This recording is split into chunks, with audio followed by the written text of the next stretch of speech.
Let me give you how many. 1, 2, 3, 4, 5, 6, 7. Number 1, if you want to sweeten your marriage, pray together. Jifundisheni kuomba pamoja. Pray as a family. Pray kama nyinyi wawili. Unaweza shikana mkono mkaomba. Ombea zile challenges za marriage ziko. Kama ni mtu hajaokoka muombe.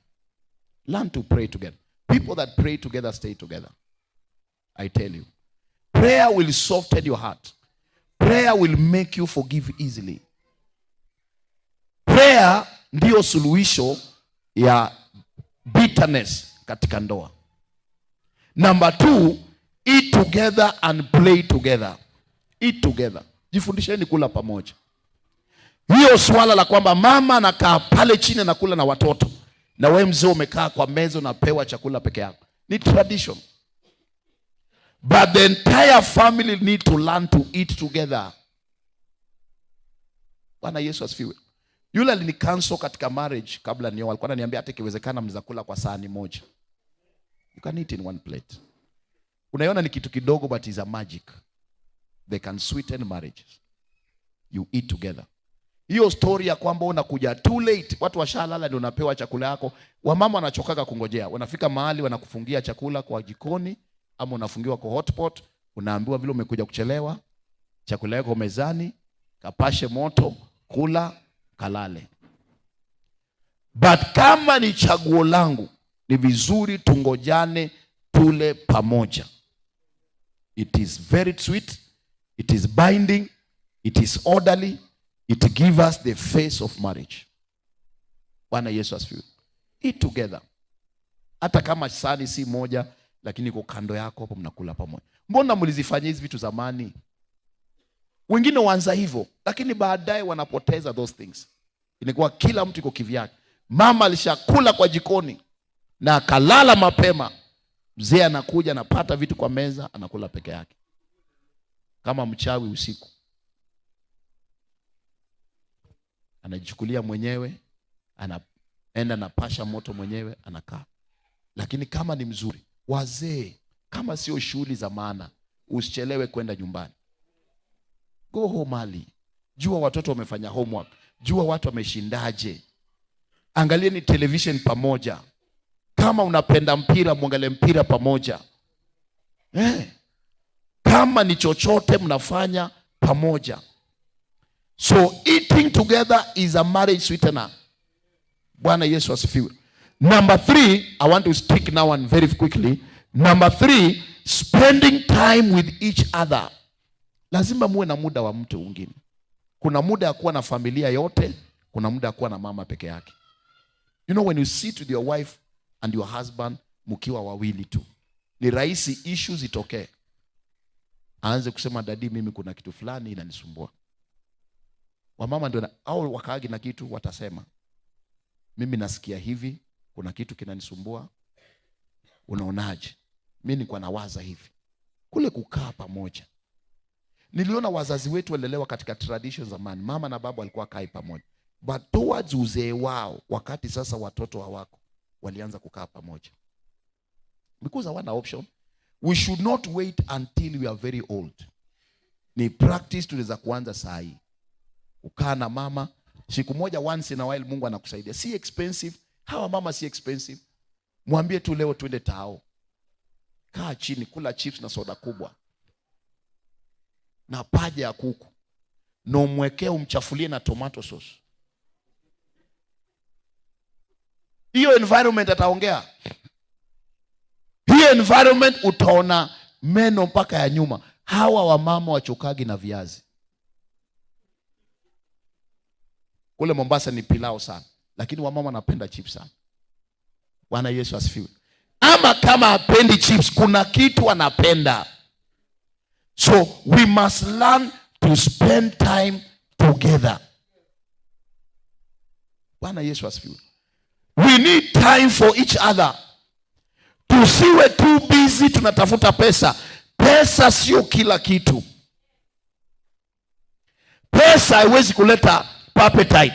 Pesa haiwezi kuleta usingizi. Pesa haiwezi kuleta furaha. Pesa haiwezi tunza ndoa. Ndoa inatunzwa na urafiki wa kukaa pamoja na kuongea. Na by the way, ukitaka kujua pesa haiwezi tunza ndoa. Watu wengine wakati pesa imeingia ndo kelele inazidi nyumbani. Many people don't divorce when they are poor, they divorce when they are rich. Check all divorces. They don't check. What divorce wakati hauna kitu? Wakati wa shida ya room moja 10 by 10. Ukichukua statistics ya watu ambao wamedivorce, they don't divorce at the stage where they are living in 10 by 10, wako na room mbili, wana nini, wana divorce wakati mali imeanza kuwa. Because kile kinaletaga divorce because they don't have time for each other. Na kila mtu anasikia nina yangu na wewe una yako. Katika ndoa usiwe na mali ambazo ni zako na mama pia na mali zake. Hiyo ndoa haitafika mbali. Lazima ifike mahali vitu vyote ni shirika. Ako na akaunti yake, uko na akaunti yako, lakini kuna account ambao ni ya watu wote. Bwana Yesu asifiwe. Jina la Bwana libarikiwe. Number 4, marriage sweetener. Meet each other's emotion and physical needs. Kila mtu ana mahitaji yake ya kimwili na na mahitaji yake ya kiemotion. Bwana Yesu asifiwe. Meet each other emotional and physical needs. Huyo mama kuna vitu anahitaji. Anahitaji nywele. Anahitaji kucha kutengezwa kwa wale wanatengeza kucha. Anahitaji nguo. Anahitaji mavazi ya ndani. Meet each other physical need. Hata kama hajakuitisha, saa zingine mpatie tu, mwambie mama kashughulikie nywele yako. Hata kama ana kazi na pesa yake, saa zingine mwambie hii pesa nenda tengeneza kucha ama tengeneza nywele ama kanue vitu na utaka mwenyewe. Meet each other's need. Wacha niseme kitu hapa Bishop, that is one of the critical na very serious things. Unaona wanaume they don't love sex. They don't. But they need. Hile gari wewe sema napenda mafuta, inahitaji mafuta.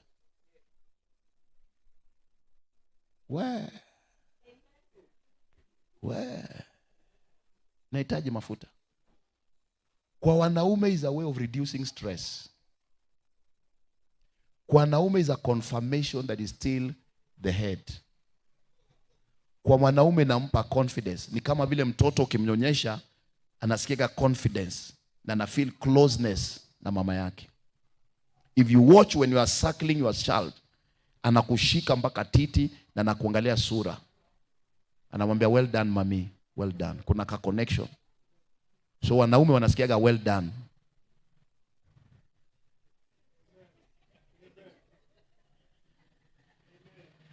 They don't like it, they need it. Mwambie jirani usiangalie chini, angalia tu juu, bado tunaongea na.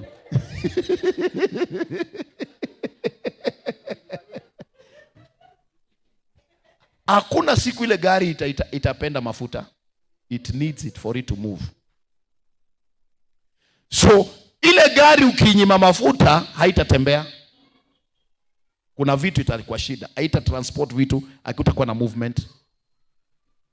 So when men are starved in that area, they become bitter, they become angry, they become irritable, wanakasirika haraka sana. Lakini akiachiliwa mlango wazi kwamba anaweza pata mafuta wakati wowote, that is the happiest man you can ever see. Kutoa pesa inatoka tu kwa mfuko rahisi. Hata waombi. Na hiyo ndo makahaba wamegundua. Makahaba hakuna siku, ama wale wanawake wabaya hakuna siku watasema no.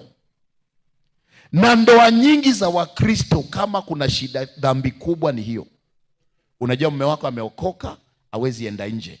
Alafu unatafuta break kubwa, unakanyaga break. Kwanza unavuta handbrake.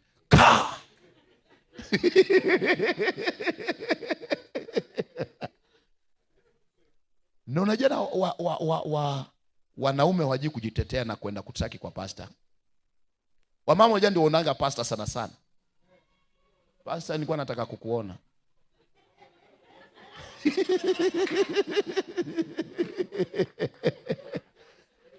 Mwanaume anakufa kisabuni asemi. Na anasema huyo pastor wako hata kiniita mimi sitaenda. Hii ni ya yetu nyumbani. Maana mwanaume atasema sasa tunaenda kujadiliana kitu kama hii kule kwa pastor. Bwana Yesu asifiwe. So nimegundua kama mchungaji 24 years nimekuwa katika uchungaji. Wakristo wengi wa kiume wanaumia maana wamekanyagiwa handbrake. Na inafanya wanakuwa wakali, inafanya wanakasirika haraka na waoni wokovu wako. Hata urembo wako waoni. Let me tell you, ukikanyagia mwanaume handbrake, urembo wako imeisha. Anakuona katika marobot unapita hapo unaenda kwa jikoni.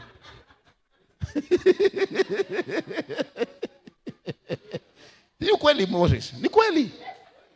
Ni kweli kabisa. Lakini huyo mzee akishiba hata na kuadmire more. Kumbe naye hiyo miguu kumbe naendaga vizuri.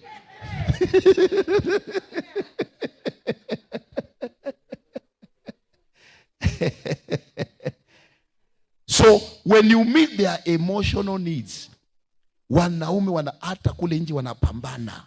Hata kama ni kazi ya mjengo, kazi ya kubeba magunia, anaekewa gunia moja anakimbia nao kama kule Mombasa kwa port, anaimwaga, anaenda anakuja anaimwaga, akirudi nyumbani anafarijika, anapewa titi, ananyonya polepole, anakuangalia akisikia naweza beba gunia nikaleta pesa zote hapa kesho. Lakini amefanya hizo zote, alafu wewe jioni na handbrake. Anaenda kunywa chai na chapati kwa kibanda, akija ameshiba. Anakuona kama robot hapo nyumbani. Situmalizie hapa. Wacha niongeze 2. Number 5. Is it 5? Yes. Become good friends with each other. Ukitaka kabisa kusweeten the marriage, let your wife, your husband become your friend. Unajua urafiki doesn't happen automatically. Si unajua hivyo? Urafiki na gharama. Akiwa kazini unamu-SMS. Umeshindaje? Na unamuita majina. Wangu namuitaga Queen. Unamtext. Unampigia simu. Unamwambia leo napitia nikuchukue ni kwenda lunch. By the way, mahali popote mume wako anafanya kazi, unatakana ujue. Mahali mume wako anafanya kazi unatakana ujue. Siku moja tokea hapo, wakujue wewe ndio bibi ya huyo jamaa, the queen. Queen ametokezea. Na wewe upangi laini kama wengine, kama ako na ofisi. Wewe unaingia express, unaekewa chai. Wengine wanasema tu, mimi huona akienda kazini na anarudi. Ujui kama ni Al-Shabaab, anaendaga anarudi.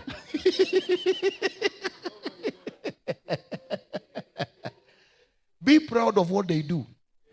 Hata kama anauza pale Kikomba ya 50, ya 50, 100, bei ya jioni, wewe pia nenda pale uvae nguo nyingine ya 50, 50, 50, 50, 100. Atasikia vizuri sana. Wewe ukisema 50, anasema 50, 50, 50.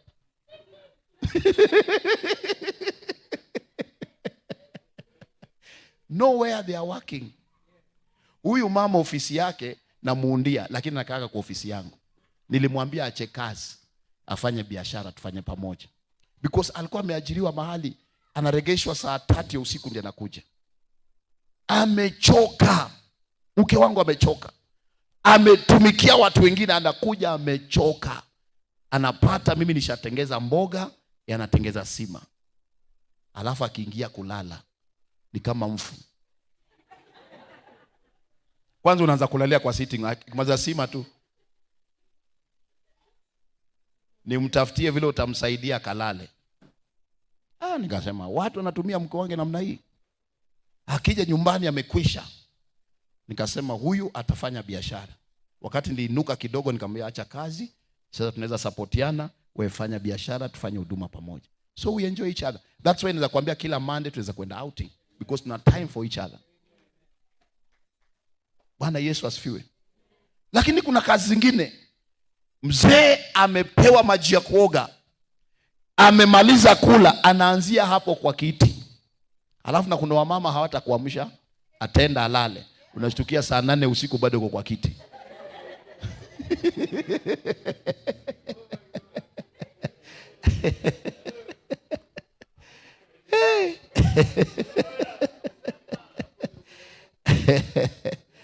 Hey Bishop, tufanyeje? Muda imeisha na mambo ni mengi. Si tuachie hapo. Kwa hivyo mko tayari tuendelee?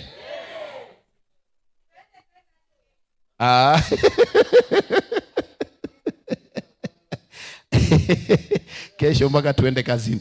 Number 6, let me finish number 6. Number 6, kile nilikuwa nawaambia, kuoga pamoja is a marriage sweetener.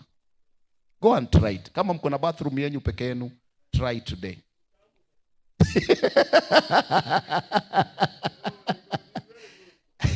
It's very good experience. Kama hujawahi fanya, wakuulize.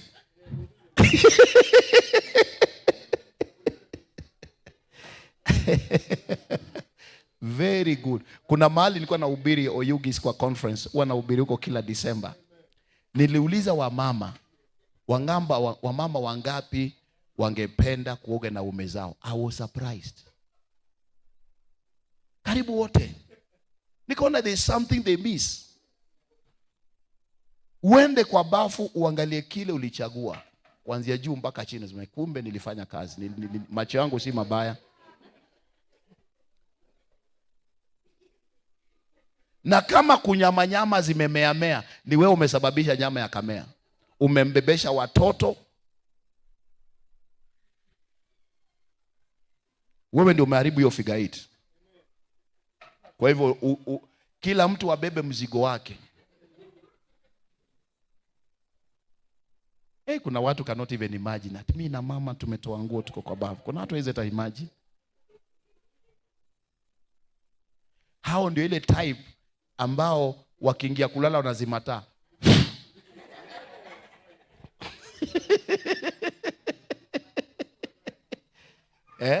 Unaenda mahali private una change nguo. Hapana. Sisi tuna change nguo live. Mimi navaa zangu, anavaa zake. Tuko live. Tuko kwa live show. Si atuendo toka kidogo kwa nyumba, unavuta pasia, una change nguo alafu ndio unatokezea. They were both naked and they were not shape. Let me look at marriage killers very quickly. Hapo tuende kwa exercise ya leo. Marriage killers. Number 1 is lack of trust. Lazima muamini mke wako na mume wako. The moment amuaminiani, hiyo ndoa iko na shida. Number 2, unforgiveness, bitterness and hatred. Usiwahi chukia mke wako, mume wako. It is wickedness. Bitterness, unforgiveness. Na sana ukikataa kumsamehe mke wako ama mume wako, utagraduate to bitterness. Na baada ya bitterness unagraduate to hatred. Unamchukia. You hate them.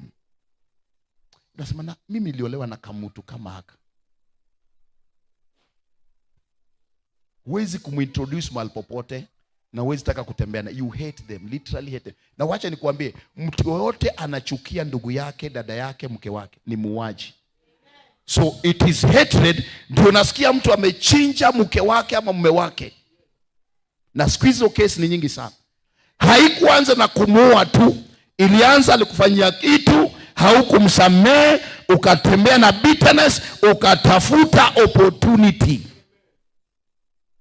Siku moja ukamuua. Ushaiangalia mke wako ama mume wako usiku, ukasikia ni kama unaweza chukua kisu ukaingiza kwa tumbo yake kabisa, Ukiwa na mawazo kama hiyo, you're already walking in bitterness and anger. You're already a murderer. If you can imagine killing your husband or your wife, usha graduate, umetoka kwa unforgiveness, bitterness, sasa uko kwa anger, you can kill anybody. You should look at your husband, your wife when they are sleeping and you admire them. Mama moja, nilikuwa nasikia story Bishop. Kwa sababu ya hasira na kutosamehe, alichukua kisu, akaenda kwa mume wake akifikiria kumdunga. Lakini anajiuliza, nikimuua huyu nitakuwa mjane. Naye mzee amefungwa mdomo analala tu. Mama naye amebeba kisu. Nikimuua huyu nitakuwa mjane. Akaenda akarudisha kisu, akamwambia baba fulani, funga mdomo, lala. Baba anafunga mdomo, anasikia ni kama amesaidiwa. Kumbe alikuwa anataka kuuawa. Yule mama amefikiria, akasema huyu naweza kumuondoa. Ukifika mahali huwezi samehe, ukifika mahali una uchungu, ukifika mahali you cannot live with that man, kuliko kuana, afadhali muachane. Lakini usiwahi fika mahali you don't forgive. Be quick to forgive. Be very quick to forgive. Utakosewa mara 100, mara 1000. Na Biblia inasema tusamehe mara 7, mara 70 in a day. 490 times in one day. Na usisamehe kimya kimya. Always when you are forgiving, say, my wife, my husband, I forgive you. Let them hear it. It's not secret. Bwana Yesu asifiwe. Ndoa nyingi Bishop sai watu na uana sana. Na watu naulizana shida ni nini? Shida ni unforgiveness. Ukikosewa, tafuta vile haraka usamehe. Number 3, unnecessary argument. Kuna mabishano hata yana maana. Na wacha niwaambie wanaume, usiwahi argue na mke wako, hautafaulu. Wamama washindwagi kwa argument. Fika mahali useme okay, sawa basi, sawa, nimekubali. Nimekubali nimeshindwa. Because hautaweza. Wamama wamebarikiwa na maneno mengi. They can speak 30,000 words in a day. Mwanamume ataongea only 10,000. Ndio maana ruhusu mama aongee, maana they must finish their words. Ukirudi jioni, wacha mama aongee ukisikiza. Hata wakati unasinzia wewe sikiza tu. Maana maneno yake mpaka aongee amalize. Na saa zingine akuambii ndio uwe na suluhisho, anataka tu usikie. Kwa hivyo jirani akafanya, ikawa hivi, na ule mama fulani, mtoto wa mtu fulani, wewe ucontribute, wewe unasikiza tu. Wewe kazi yako ni kusikiza. Na zingine pia katikati unahitajia kusema, wanakuchezea, ngoje wataniona. Na hakuna kitu utakuona.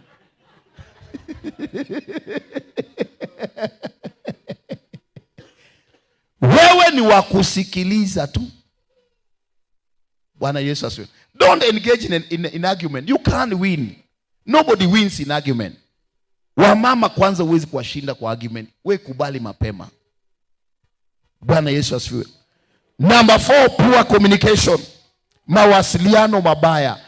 Kuna njia ya kurekebisha, kuna njia ya kuongea, kuna njia tunaongea. Na sisi wote ni guilty. By the way, I'm teaching you, I'm not perfect. Hata me I learn from these things. We are working a day and night. Poor communication. Kuna njia mnaongeleshana, mnawasiliana kwa njia ya makosa. Don't use harsh word. Kwani wewe utumie akili? That's not communication. Kwani wewe ni fala namna gani? Kwani wewe ni mwanaume aina gani? Usiwahi linganisha mume wako na mume mwingine, wala mke wako na mke mwingine. Kwanza wamama wapendi, uende umwambie, tulikuwa kwa fulani, huyo mama anajua kupika, alitupikia. Basi wewe ukikula huko.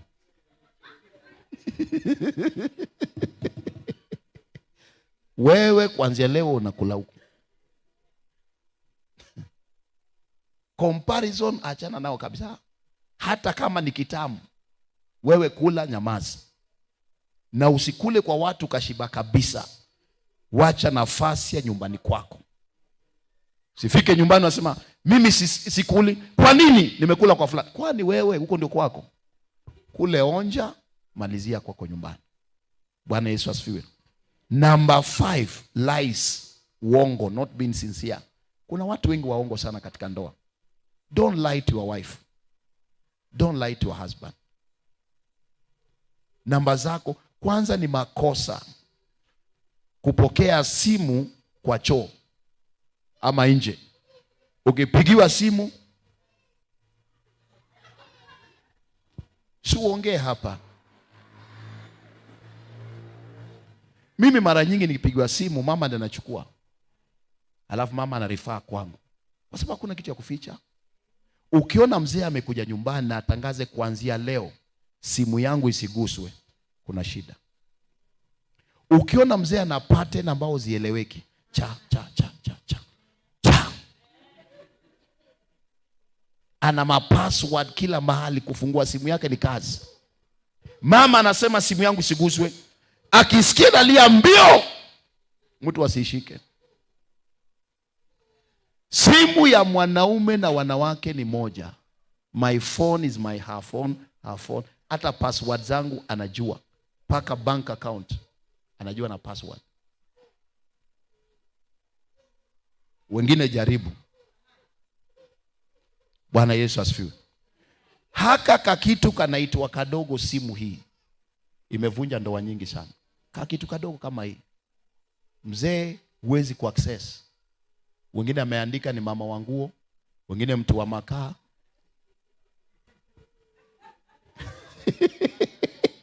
Mtu wa gas na hauna gas nyumbani. Kenya Power.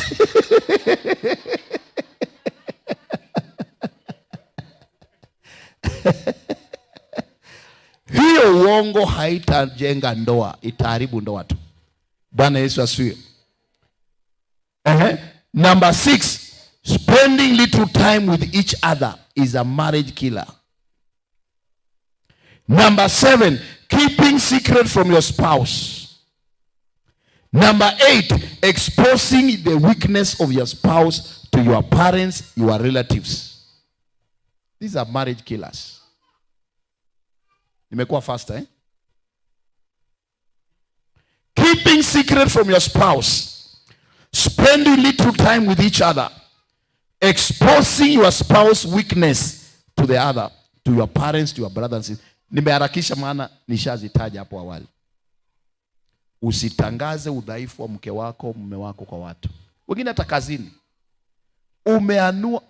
Umemfunua mke wako mpaka wakimuona kazini anakuja anasema, huyu ndio yule mama anatesaga huyu jamaa. Akitokea nyumbani, already people have a picture concerning her. Maana umemponda, umemrarua, umemfunua, umemharibu. Umetangaza kule kwenu vile mume wako ni bure, vile ni mtu mbaya. Hata akitokea kwenu tayari watu wanajiandaa na marungu, maana wanaona mtu mbaya anakuja. Siku zote pamba mke wako, pamba mume wako kwa familia. Unaendeleaje? Tunaendelea vizuri. Mume wangu tunaendelea vizuri. Mke wangu tunaendelea vizuri. Wamuone kwa picture nzuri, wamwangalie na miwani iliyo nzuri. Ya mwisho nikimalizia, alafu tuende kwa exercise kidogo ya 10-15 minutes. Ignoring physical needs of your spouse. Ignore physical needs of your spouse. Jamani, wamama wapambwe. Hawa mama kwa bidii yoyote, hata kama ni mitumba, anzieni mahali. Huwezi afford nywele ya pesa mingi, but do something. Bwana Yesu asifiwe. Jaribu. Hawa mama wanapenda kupambwa. Your wife will always look younger. Mimi na mama we are over 50 years. Bwana Yesu asifiwe. Pamba mke wako. Wewe mwenyewe ukimpamba atakupamba. But let me tell you, marriage is like a garden. You plant what you want to have. Ukiplant chuki, chuki ndiyo itamea. Ukiplant unforgiveness, unforgiveness itamea. Kila unapanda kwa hiyo shamba ndiyo itakuwa. If you plant love, you'll harvest love. If you plant hatred, hatred itachomekea. Ukipanda hasira, siku zote mtakuwa na hasira. Hakuna kitu kibaya sana mama anaweza kufanya that you can't forgive. Hakuna kitu kibaya sana ambao mzee anaweza fanya that you can't forgive. But let me tell you, unforgiveness kills you, not the person you don't forgive. Wakati hujasamehe mtu, wewe ndo unaumia. Yeye anaendelea na shughuli zake. Unajua, unafikiria ukishikilia mtu pia anaumia. Aumii, wewe uliyemshikilia ndio unaumia. Yeye anaendelea na maisha yake. Anytime unamuona unakasirika, yeye iko sawa. So the easiest do and the favor you can do to yourself is to forgive. Bwana Yesu asifiwe.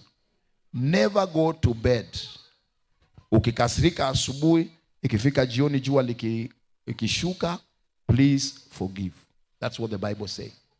When the sun goes down in the evening, usiingie the following day. Msikae wiki moja muongeleshane. One of the challenge ya marriage, mnaweza kaa siku 3, siku 5, wiki moja hamuongeleshani. Mnapishana kwa nyumba kama robots. Mnaandikiana SMS na mko kwa nyumba moja. Hatuna pesa ya chakula. Na wewe unamtext kwa kabati. Kabati wapi? Draw ya pili. Na mko kwa nyumba mnatextiana. Instead of communicating, now you are texting each other. Somebody say amen. Somebody say hallelujah. Somebody say our marriage is getting healed.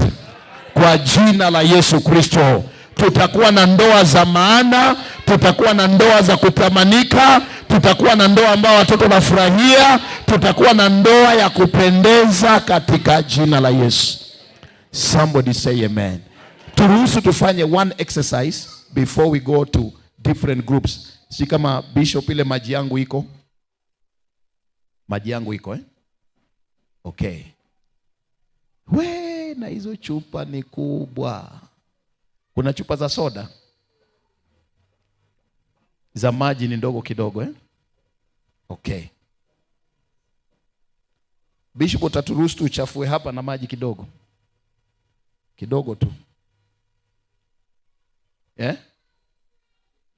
Nyinyi msonge nyuma.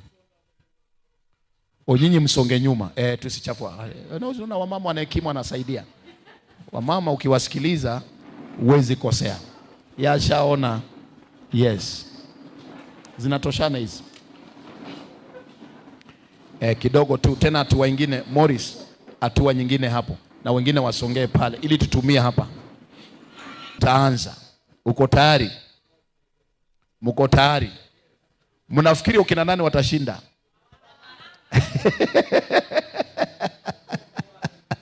Wamama watakuwa sawa. Aya, are you ready? 1, 2, aya 3, mwendeni.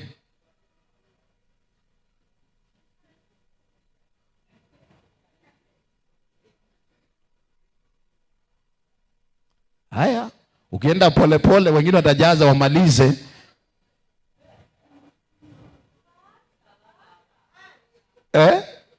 Atulali hapa saa hizi. Utaona in 10 minutes itakuwa imejaa. We ameanza kuwa na wasiwasi. You can give the other one kama unasikia mwenzako pengine yuko na speed, mnaweza peana mwingine. In 10 minutes hiyo chupa itakuwa imejaa. In 10 minutes hiyo chupa itakuwa imejaa. Mkiwatia moyo in 10 minutes watakuwa wamejaza na watakuwa washindi na tutakuwa tunasoma kitu. Kwa hivyo tunawapatia, watie moyo, wazee watie moyo, wamama watie moyo, tuone nani watafika kujaza by 10 minutes. Wanaume hapa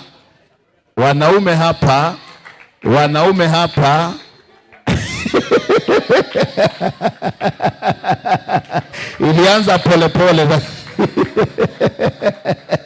Ukichoka zapatia mwingine. Wako team kubwa, ni team building. You can give another one akakimbia, lakini onekana Morris hapa. Aya. Wadada unaweza kuendelea, unaweza peana, unaweza 10 minutes itakuwa imejaa hiyo chupa. Hata less than 10 minutes. Huwa tunaijaza na less than 10 minutes. Inategemea na speed, inategemea na concentration katika jina la Yesu. Mimi naona wadada wana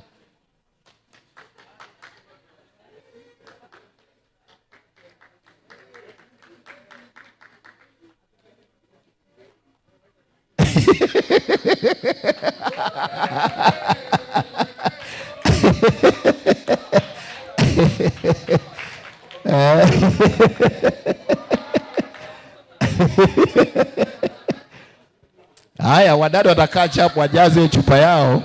Wadada watajaza chupa yao mapema.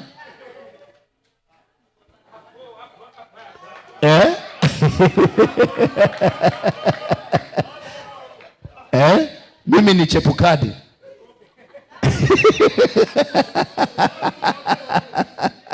Ama kivitu, nangojea ni nani atajaza kwanza hapa. Wewe wadada wanaendelea vizuri. Ijachomokea juu ya hizo writing.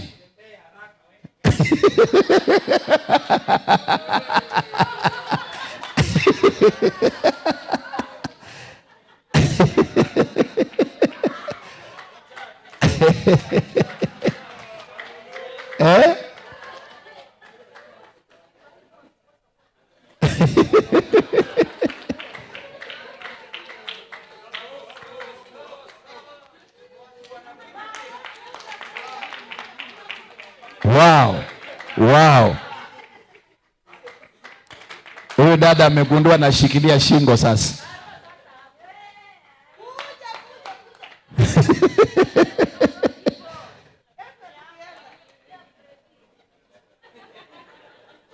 minutes kisha tunamaliza. Tutaona nani amefikia wapi. 10 minutes. Tushachukua 4 minutes. Hey, Morris amerudi.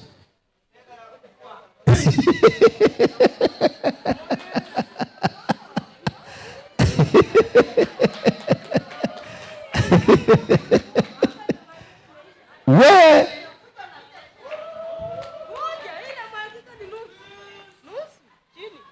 ay. Nyingi na mwagika chini We. Ya wadada na songa juu, ya wadada imwagiki chini hapa.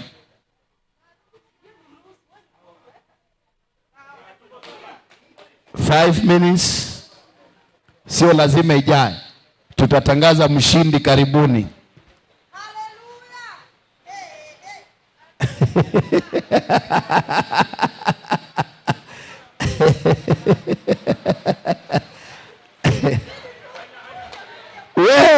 Ya wadada iko karibu kuchomokea hapa. Ya wandugu pia iko karibu kuchomokea hapa.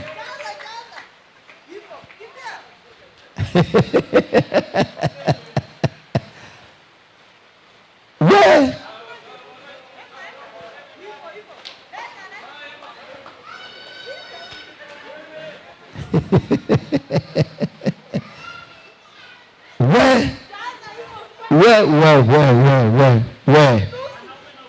Wanaume hapa, wadada wametia bidii. Wao wakimwaga ni yote.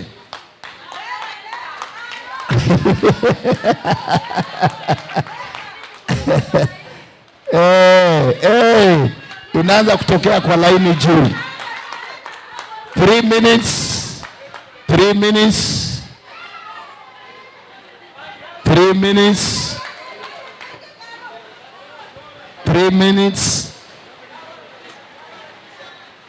3 minutes. 3 minutes. Wadada wanaonekana inaanza kuchomokea juu. Wandugu pia inakaribia kuchomokea juu. We. Pastor Pius, utatusaidia. Utatangaza mshindi hapa. We.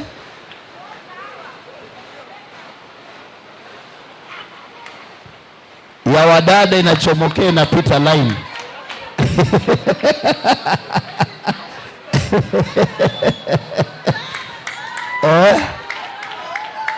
wewe ya wadade neten. Mnasogesha ndoa, hii ni corruption hii.